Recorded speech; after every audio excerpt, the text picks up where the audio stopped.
Yep, I'll just set some quick context. Thanks, everyone. We just probably have 25 minutes. We're talking about customer experience, very vast word encompassing at least 4 or 5 areas of digital commerce as well as unified commerce when it comes to primarily offline. Pointer's not moving ahead, sorry.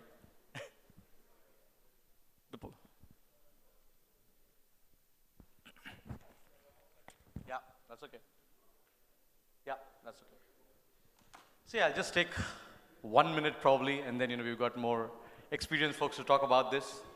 But really, many a times when you think about customer experience, you're really thinking about the front end. But the actual unification of the back end and the front end is what delivers great customer experience. So you've got a very diverse panel talking about this. One of the words spoken here by Gaurav was discovery. And the number one thing is to be available and to actually manage the experience wherever you're being searched for.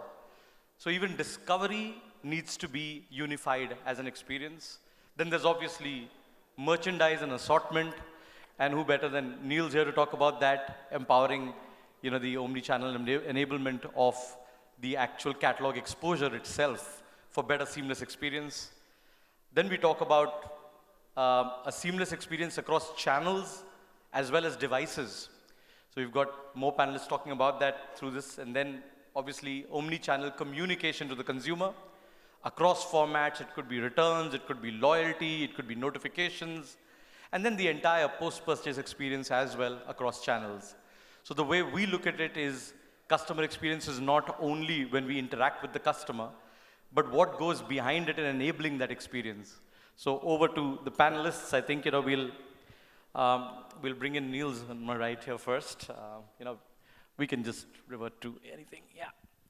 So Niels, we were talking about more of this. I'd love for you to come in and talk about how Channel Engine as well has been looking at this, especially in the region, and what kind of challenges you're seeing, and how close are you from the back end to be able to get brands closer to their customer? Yeah, thanks. So yeah, we at Channel Engine, we look at, let's say, more of the third-party sales channels, right? External sales channels, that's also part of the customer experience, where your brand is expected to be, on all those channels. And we're looking at marketplaces, social commerce channels, or anything that's changing into a marketplace model, right? So, and the trends that are happening in the region is marketplaces are, of course, dominating with getting the traffic on their platforms, getting or big retailers turning into marketplaces, or the social channels that also have a lot of face time with the consumers of all ages, right? That are also turning into a transactional model there.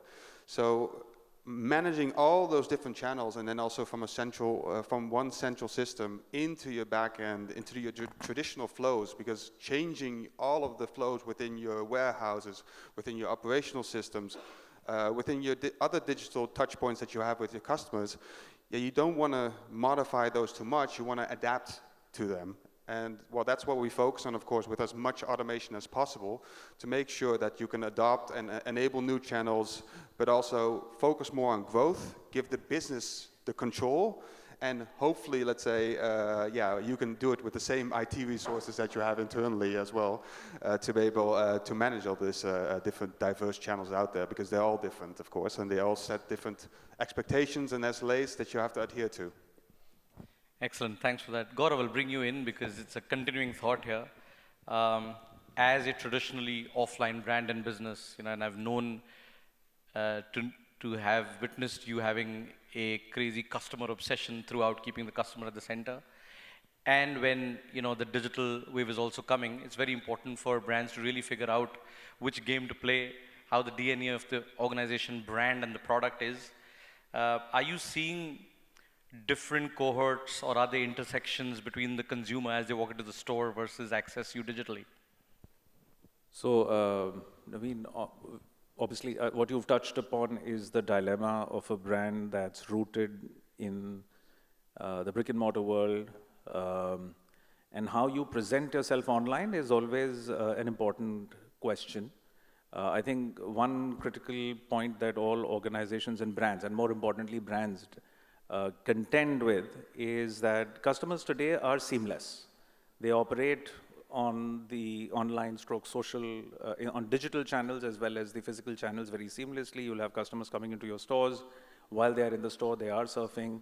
Before they come into the store, they are surfing. And, purchase can happen at any point, but the consideration, awareness, decision can happen anywhere across this seamless spectrum.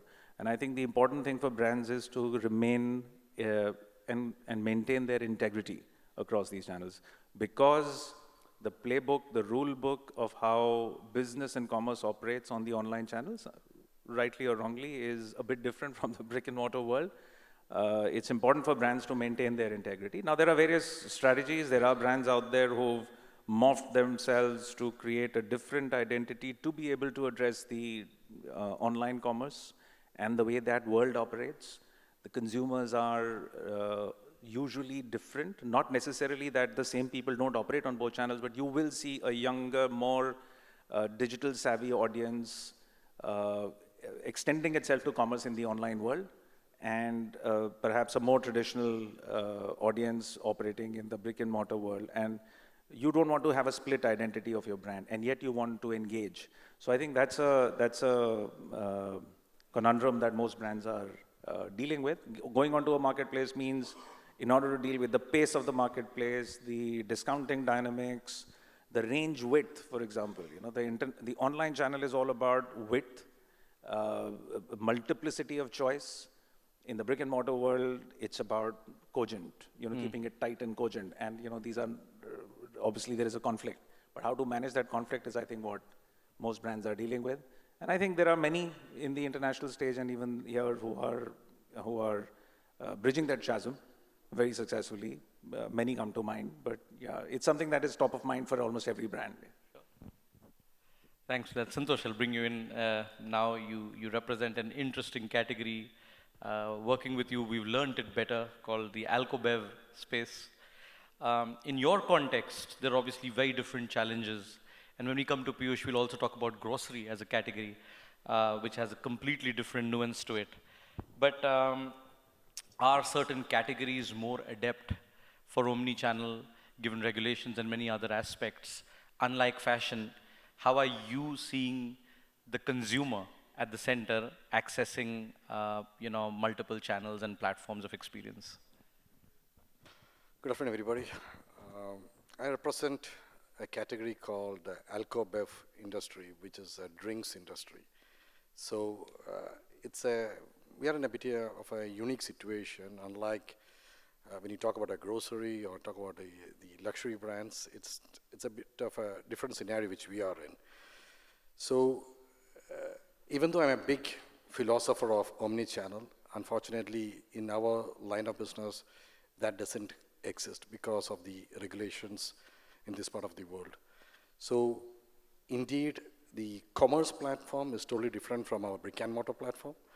So brick and mortar, trust me, while I'm talking to you guys today, we are seeing an exponential growth as we are talking. Just now today we opened up the new store in Dara City Center. So brick and mortar is just going haywire for us. But it's not the same situation for us in the e-commerce platform.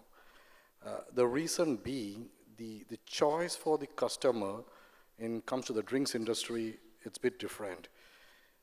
People want to come and just trying to understand, hey, what is this wine is all about? Is it something which we can have with this particular type of food, or is it something which is sweet? And so those kind of tasting notes, which is totally not available on the online channel, people want to have a face-to-face conversation. So as a result, we started investing more and more in the brick and mortar, and our store line of business is actually increasing. But the same case is not applicable for our online business, where in the online side, the choice of the products is also a bit of less over there. But hey, once you have got your license, yeah, it's an easy conversation. You can get into the site and you can buy the product. What we see from our side is more about customer convenience. the choice is already made. It is already decided that what you're going to have for tonight, for the party, it has all been decided. So you just need to get, how soon can I get the product on my house? So it's all about the convenience and the last mile delivery for us when it comes to the online platform, whereas comes to the brick and mortar, it's all about to understand more about the products. So omni-channel, as a philosophy, I do believe in. So we are trying to have omni-channel presence in our different brick and mortar stores, both in the different geographical regions within UAE. But online, yeah, it's a long journey for us. We have yet to reach there because we need to get the database from one side to integrate to have this omni-channel presence. So that's a journey for us to take. But at this point in time, omni-channel is there within the brick and mortar at this point in time. So yeah. Excellent. So that really brings to the point where you're talking about a case of omni-channel when there is exclusivity in terms of the product offering, and it's not a land grab, but still from a customer standpoint, you want convenience. So with that, we'll bring in Piyush, especially to come in with another category of grocery. I think extremely offline category traditionally, and the online rendition of it has straight become quick commerce. Right? There's no e-commerce per se, it's straight quick commerce. So what more complexities when it comes to convenience to the customer or exposure of the right kind of offer management, pricing, or basically convenience? Sure, thank you. Good afternoon, everyone. And obviously, as everybody is saying, I don't or we don't cater to the interesting categories which these two gentlemen do. We just do bare minimum grocery as our core category. And in that context, when you are doing some specialty retail, be it lifestyle or be it Alcobev or and there are pharma and all those other things, you have a very focused view about the needs of the customer. Yeah? So there is a focused need of the customer. So experimenting there within that focused parameter is quite easy. Whereas grocery as a category, and this is a known fact that the online penetration in grocery is the lowest as compared to any other category that we see. And the reason is it's difficult. Yeah? And the reason it is difficult is what they make in one transaction, I have to do 10 transactions with 10 times the number of items, with 10 times the number of complexity of the items, to serve the same need of the customer, which is the base need of the customer. Yeah? So their one order would mean 100 times higher complexity for me in terms of offering that customer experience. Yeah? And that is where the challenge lies. And when you do things at scale, because obviously your frequency of purchase on the other categories will be much lower as compared to your frequency of purchase. And that is why most of them started with this quick commerce and then suddenly realized that you can't do that, right? It's only, if you take 300, 400 years back, only kings and queens used to have everything delivered to their home and they were sitting, right? Now we want that. We want that experience that we sit there and everything comes to our home at the time with in the lowest price in the world.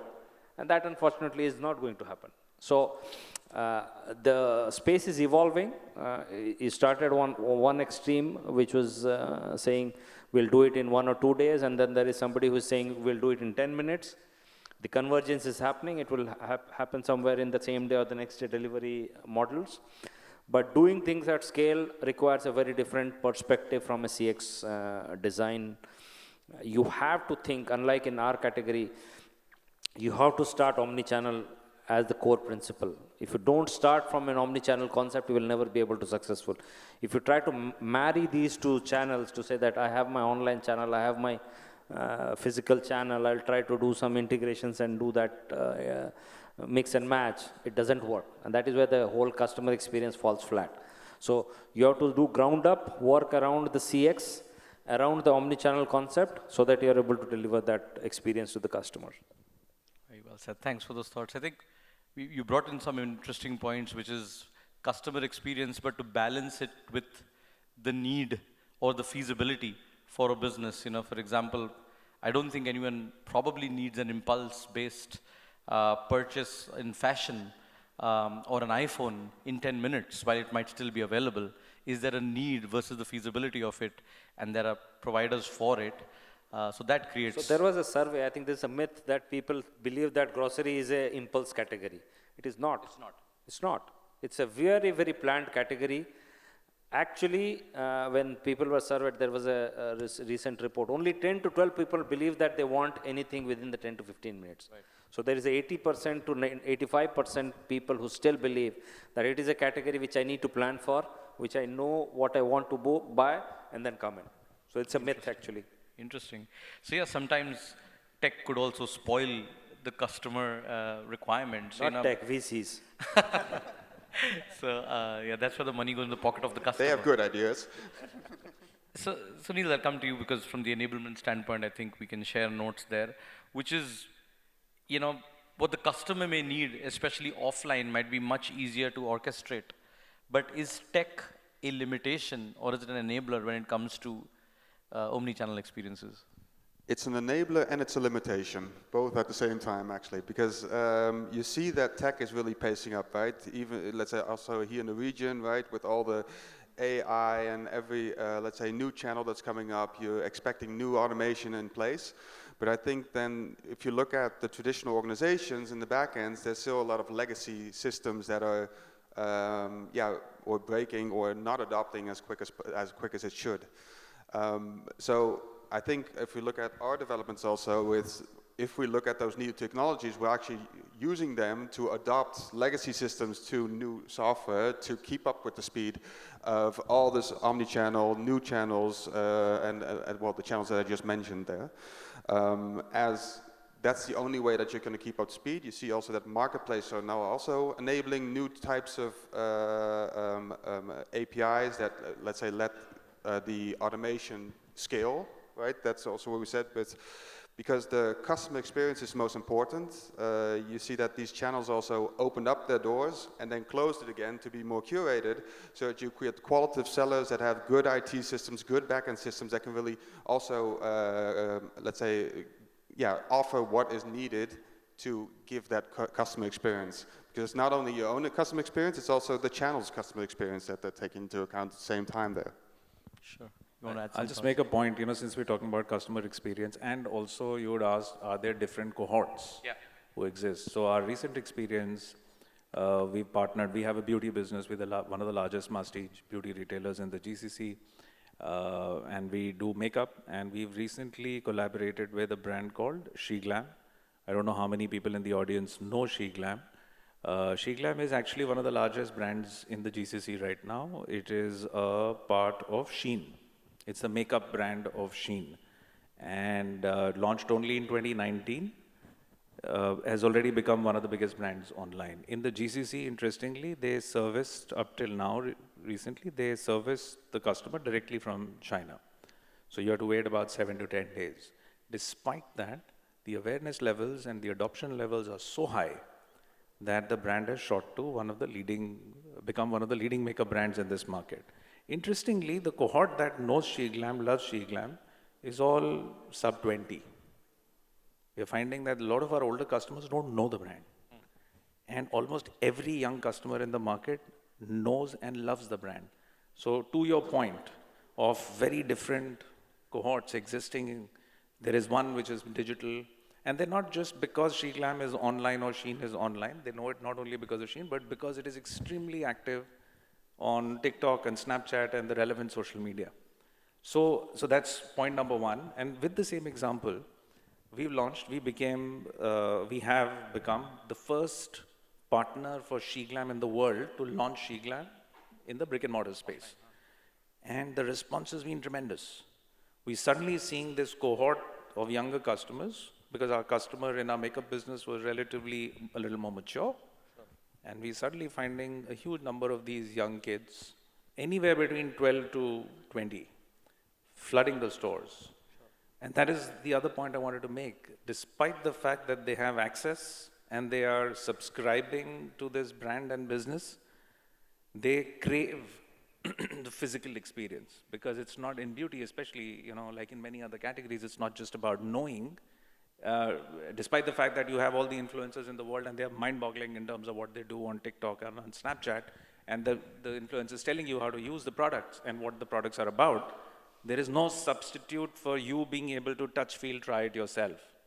So the customer experience element, no matter what the technology is it's very fundamental and it's kind of very visceral, and it comes into play. But there is this harmonious coexistence. It has been created. There is a brand which has been born in the digital space in its entirety, subscribed to the customer who is largely a digital customer, moving very quickly to the physical space. I think it's a bit of a phenomenon, in response to the topic that we're discussing. I think internally in the organization also it's turned a lot of heads in saying, okay. Yeah. Yeah. Oh, yeah. We're the kind of response that we as a brand are receiving on TikTok. Yeah. We just had the SheGlam influencers work with us. We had a hashtag called #SheGlam, lifestyle into SheGlam. In 20 days, we had 11 million views on TikTok. Wow. We never had that in our history. I'll confess. We were shocked, and most people in our organization didn't know the brand. But that's also knowing the demographic of the channel that you're really working on and optimizing your strategy for that channel, right? Because then, that's maybe sometimes you forget, is because you do have maybe older generation within your organization that needs to adopt the younger generation on these channels like TikTok. Instagram is already getting, let's say, a higher, or let's say a bit of older demographic there. But yeah, if you know those channels, if you really know what you're reaching there, and then adopt that strategy for every channel that you want in your mix, then you're going to see this kind of adoption taking place. Sure. I'll come to you, Santosh. One last question. We've got a few minutes, and then we'll have Piyush kind of summarize it with thoughts for the team.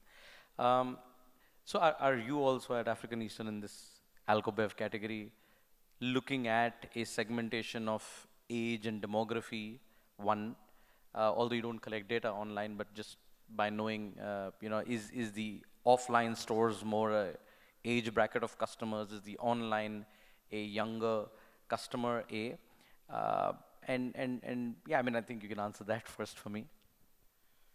So when it comes to our industry, unlike a retail for like a grocery or for that matter of a luxury brand, we have the 360-degree customer persona with us. So if Piyush is going to one of our stores and he's been... I'm scared, and he is a whiskey drinker, just for an argument's sake. We know the entire history trial of how many times he has visited, what is his preferences, what industry he belongs to. We have the complete 360-degree persona. So based on, in fact, we can tell him also that, hey, based on your stock level, you're going to get out of stock very soon. We can send him a notification reminder that we have a new set of products which has come in for whiskey lovers. So customer persona is definitely a game changer for us. So for the demographics which you're asking about, yes, we do have by age, ethnicity, origin,